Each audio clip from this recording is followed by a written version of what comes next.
నిమ్మగడ్డ నరసింహ, గొల్లపల్లి గ్రామ పంచాయతీ పాలకవర్గ సభ్యుడిని.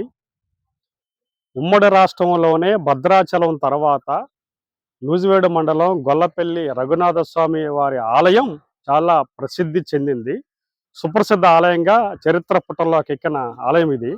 అంత ఘనమైన చరిత్ర, అంత ఘనమైన వారసత్వం ఉన్న ఆలయ ఉత్సవాలు ఈ రోజున అవినీతికరమైన రీతిలో జరగటం చాలా విచారకరంగా భావిస్తూ ఉన్నాం.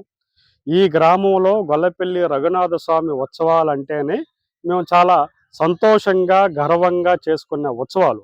అలాంటి ఉత్సవాలు ఈ రోజున అనేక అక్రమాలకు, అవినీతికి పాల్పడటం, దీని మీద సోషల్ మీడియాలో చర్చ జరగటం, అనేక పత్రికలో వార్తలు రావటం అనేది చాలా ఆందోళన కలిగిస్తున్న విషయంగా నేను భావిస్తూ ఉన్నాను. గతంలో ఈ గొల్లపల్లి రఘునాథ స్వామి ఆలయానికి చాలామంది ఆఫీసర్లు పనిచేశారు. కానీ ఇప్పుడున్న ఆఫీసర్ మీద వచ్చిన అవినీతి ఆరోపణలు చాలా కుక్కలుగా ఉన్నాయి. దీని మీద ఎండోమెంట్ అధికారులు సరైన పర్యవేక్షణ లేకపోవటం, అట్లాగే ప్రభుత్వానికి ఇటువంటి ఆలయాల మీద ఒక స్పష్టమైన అవగాహన, పర్యవేక్షణ, పరిశీలన లేకపోవడంతో ఇటువంటి ఆరోపణలు వస్తూ ఉన్నాయి. దీనికి ప్రధానమైన కారణం చాలా భారీ ఆదాయం ఉన్న రఘునాథ స్వామి ఆలయం మీద రాష్ట్ర ప్రభుత్వం, ఎండోమెంట్ కమిషనర్ గారు ఒక పర్యవేక్షణ లేకపోవడంతో ఇదొక అనేక ఆరోపణలు వస్తూ ఉన్నాయి. ఒకటి.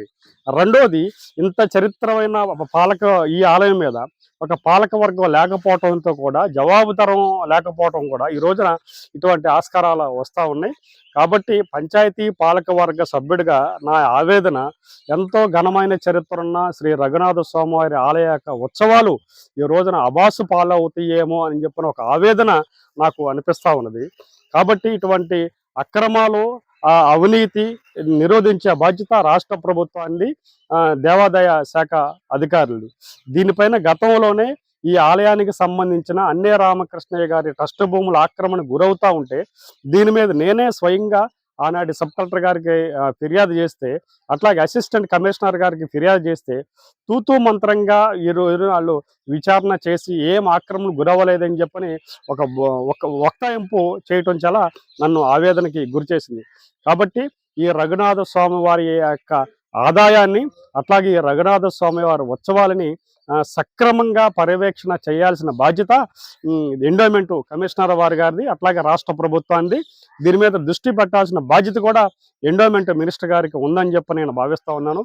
కాబట్టి ఈ రోజున ఈ సంవత్సరం 2025 ఏప్రిల్లో జరుగుతున్న ఈ రఘునాథ స్వామి ఉత్సవాల మీద వస్తున్న అనేక అవకతవకలు, ఆరోపణల మీద రాష్ట్ర ప్రభుత్వం, ఎండోమెంట్ కమిషనర్ గారు, ప్రత్యేకంగా స్థానిక మంత్రి గారు జోక్యం చేసుకొని ఒక సమగ్రమైన విచారణ కమిటీ వేసి ఈ వాస్తవాలు ఏంటో పరిశీలించి ఎవరైతే సంబంధిత బాధ్యులు ఉన్నారో, తప్పు చేస్తున్న బాధ్యులు ఉన్నారు, అట్లాగే ఉద్యోగస్తులు ఉన్నారు, వీళ్ళ మీద చర్యలు తీసుకోవాలని చెప్పని నేను ప్రభుత్వాన్ని, అట్లాగే స్థానిక మంత్రి కొలుసు పార్థసారథి గారిని విజ్ఞప్తి చేస్తున్నాము. ఇంకేమిటి, ఈ రోజున స్థానికేతర బడా భూస్వాములు ఎవరైతే ఉన్నారో వాళ్ళ జోలికి వెళ్లకుండా ఈ రోజున ఈ గ్రామంలో, అట్లాగే కొత్తపల్లి, మీర్జాపురం, దేవరగుంట ప్రాంతంలో ఉన్న చిన్న చిన్న రైతుల మీద ఈ రోజున ఎండోమెంట్ అధికారులు అదిరించి బెదిరించి డబ్బులు వసూలు చేస్తూ ఉన్నారు. ఇది చాలా దుర్మార్గంగా నేను భావిస్తా ఉన్నాను.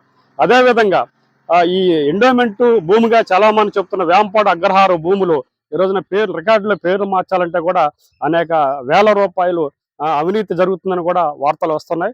వీటన్నిటి మీద, ఈ ఎపిసోడ్ అన్నిటి మీద రాష్ట్ర ప్రభుత్వం, అట్లాగే ఎండోమెంట్ మినిస్టర్ గారు, స్థానిక మినిస్టర్ గారి జోక్యంతో ఒక సమగ్రమైన కమిటీ వేసి విచారణ చేసి సంబంధిత తప్పు చేస్తున్న బాధ్యుల మీద చర్యలు తీసుకోవాలి. తద్వారా గొల్లపల్లి వేంచేస్తున్న శ్రీ రఘునాథ స్వామి వారి ఆలయ ప్రతిష్టని పెంపొందించాలని చెప్పి నేను విజ్ఞప్తి చేస్తా ఉన్నా.